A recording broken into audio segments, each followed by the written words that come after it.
La Revolución Mexicana empezó en 1910 por un levantamiento en contra del gobierno del presidente Porfirio Díaz. Bueno, está bien, Moví. Porfirio Díaz era un dictador, aunque oficialmente su puesto era el de presidente. Díaz llegó a la presidencia por primera vez en 1876. Durante los siguientes 35 años, Díaz logró estabilizar al país y promover el desarrollo económico. Se construyeron ferrocarriles, carreteras, minas y se recibió inversión extranjera, principalmente de Estados Unidos. A pesar de todo el desarrollo económico, Díaz y su gobierno no se preocuparon por combatir la pobreza en México. Bueno, Moby, la riqueza del país estaba en manos de poca gente. La mayoría de los mexicanos eran muy pobres. El campo estaba organizado en enormes ranchos llamados haciendas.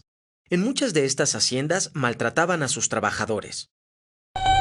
Sí, en muchos casos vivían igual o peor que esclavos. Esta situación era similar para los trabajadores en otros sectores, como en las minas y en los trenes. Además, como tú bien me recordaste, Moby, Porfirio Díaz se había convertido prácticamente en un dictador. En 1876, Díaz había llegado al poder bajo el lema de no reelección, limitando a cada presidente a un solo periodo de 4 años en el poder. En 1884 se hizo reelegir por primera vez, violando su propia política una y otra vez hasta las elecciones de 1910. Al acercarse las elecciones de 1910, Díaz habló sobre la democracia en México en las entrevistas Díaz-Crillman, donde dijo que México estaba listo para un nuevo presidente. En consecuencia, un grupo de ricos hacendados se unieron para apoyar a Francisco I. Madero como candidato a la presidencia bajo el lema sufragio efectivo, no reelección. Madero estaba seguro de poder ganar esta elección y hasta había escrito un libro sobre ella. Díaz se dio cuenta de esto y mandó encarcelar a Madero. Cuando llegó la elección, Díaz organizó un fraude y se declaró ganador.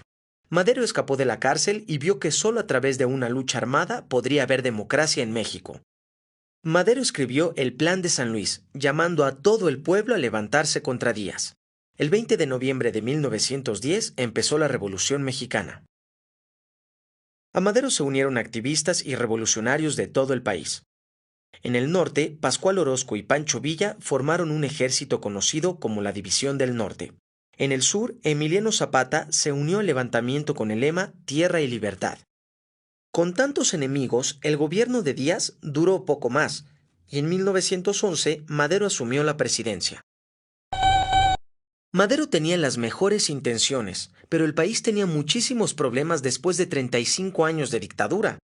Orozco, Villa y Zapata sintieron que Madero se estaba tardando demasiado para cumplir sus promesas, y continuaron sus movimientos armados. En 1912 empezó un nuevo levantamiento dirigido por generales leales a Porfirio Díaz. Lograron que parte del ejército federal lo siguiera, y empezó una sangrienta batalla dentro de la Ciudad de México conocida como la Decena Trágica. Durante esta batalla, Madero se vio obligado a nombrar a Victoriano Huerta como secretario de Guerra y Marina. Huerta no tardó en traicionar a Madero, encarcelarlo y ordenar su asesinato. Huerta aprovechó este momento y con el apoyo del embajador de Estados Unidos, Henry Lane Wilson, salió victorioso de la batalla y convirtió a México en una dictadura militar, usando el ejército para reprimir a quienes se opusieron a él. Sí, Moby, Huerta es recordado como uno de los peores traidores de la historia de México. Huerta se hizo de muchos enemigos, y se levantaron en su contra personajes como Venustiano Carranza y Álvaro Obregón. Todos los revolucionarios unieron sus fuerzas para derrocarlo. Bueno, ahí acabó la primera etapa de la revolución. Zapata, Villa, Carranza y Obregón pasaron otros 6 años luchando por el poder hasta que finalmente acabó la guerra en 1920. Pues no podemos contar todo en una película. Bueno, resolver los problemas de trabajadores y del campo no es tan fácil. Derrocar al dictador es buen comienzo. ¿Tengo razón?